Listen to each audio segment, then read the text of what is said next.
At this point, our 1969 Pontiac Firebird project called Routy is finally wearing a complete coat of DuPont Hot Hues Red Hot Meltdown Red. And we had a few minutes of downtime in the spray booth to talk to the car's owner, Steve Prouty, about the next steps to happen to his car. What's going on? Well, we're finally getting to the point where it's getting paint and stripes. Nathan right now, it looks like he's kind of pulling his hair out. He's laying out stripes.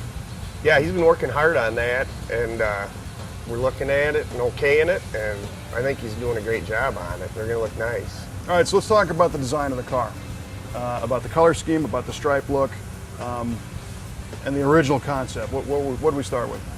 Well, we were originally thinking maybe some Trans Am stripes, and we had a lot of those drawn up by Ben, and we weren't real happy with that. It just didn't seem quite right. I think both of us agree on that. And I said, let's try something with red and some charcoal in there, and he gave us the rendering we're working off now.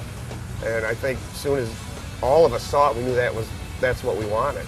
I mean, it was just a click. Once the intercoat clear was cured, the crew laid out the stripes with a flexible 1/4-inch mask tape to get the design down. There's an old saying that says, you can't see both sides of a car at the same time, but we wanted to make sure the stripes were as accurate as possible.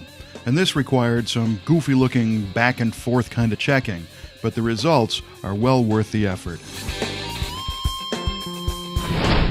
With the layout locked, Nathan masked the car in preparation for the first stripe layer of silver and sprayed 3 coats.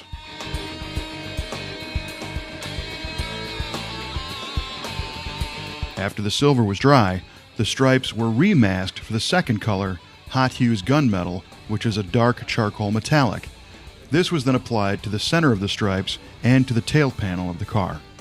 Although the gunmetal is a darker color, it still requires 3 solid coats to fully cover the silver and to achieve the proper metallic pattern layout.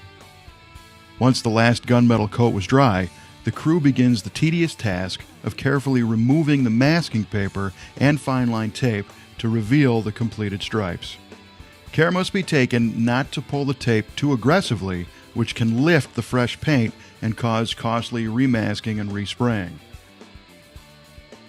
The payoff is when the last layer of masking comes off and the true colors stand tall.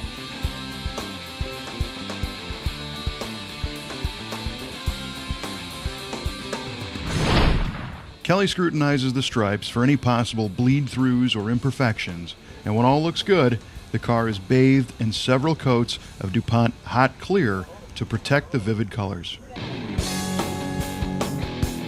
After a brief baking period in the spray booth, Routy is unmasked, the wheels are reinstalled, and it's driven out of the booth. The finish looks really nice and would be acceptable for most daily driven cars, as it exhibits just a slight orange peel texture reminiscent of today's factory paint jobs.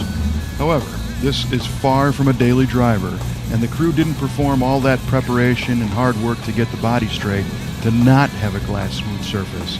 So the finish work continues after the paint fully cures. About a week later, Nathan carefully washes the car and begins the final wet sanding process using the 3M Trizact system. This utilizes an air-powered dual-action sander with a special pad and the 3M Trizact 1500 grit abrasive. This removes the orange peel texture from the clear coat, leaving a uniformly flat surface. The next step is the Trizact 3000 grit abrasive, which begins the polishing process and reduces buffing time. A regimen of 3M buffing compounds and a wool pad are used next to bring out the clear's gloss. We use the new 3M cordless denibbing system, which is a micro 1500 grit sander designed to quickly sand out dust particles and drips without affecting any of the surrounding areas of flat paint. The denibbing system comes with a 75mm foam pad buffer for quick spot polishing after the denibbing process. One requirement on this car was to have the stripes buried in the clear so that they would not catch your finger if you rubbed it over the car.